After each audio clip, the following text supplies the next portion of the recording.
இன்றைக்கி பிரேக்ஃபாஸ்ட்டுக்கு நேற்று வச்ச சாதம் அப்படியே இருந்தது. இது வந்து பார்த்திங்கன்னா அம்மா எப்போவுமே செய்கிற மாதிரி புளி, உப்பு, மஞ்சத்தூள் எல்லாம் ஊற வச்சு கொஞ்ச நேரம் இருந்து ஒரு சாதத்தோடு மிக்ஸ் பண்ணி அப்படியே ஊற வைப்பாங்க. இது வந்து லெஃப்ட் ஓவர் புளி சாதம்னு சொல்லலாம். ரொம்ப டேஸ்ட்டாக இருக்கும்.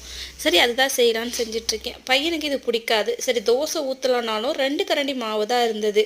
அதை வச்சு என்ன செய்யலான்னு கொஞ்சம் டிஃப்ரெண்ட்டாக செய்யலான்னு சொல்லிட்டு சேமியாவும் மாவும் வச்சு கொஞ்ச நேரம் அப்படியே மிக்ஸ் பண்ணி ஊற வச்சுட்ட சேமியாவை. அதுக்கப்புறம் தவாவில் எண்ணெய் ஊற்றி கடலைப்பருப்பு, உளுத்தம்பருப்பு இதெல்லாம் சேர்த்துட்டு வெங்காயம், கருவேப்பிலை, பச்சை மிளகா, அதுக்கப்புறம் பார்த்திங்கன்னா இட்லி பொடி, ரெட் சில்லி பவுடர், மஞ்சத்தூள், உப்பு இது மட்டும் சேர்த்துட்டு தவாலே நல்லா ஃப்ரை பண்ணி எடுத்துக்கிட்டேன். இது கொஞ்சம் நல்லா டிஃப்ரெண்ட்டாக இருக்கும்னு ட்ரை பண்ணேன். பட் எல்லாம் நல்லா இருந்தது.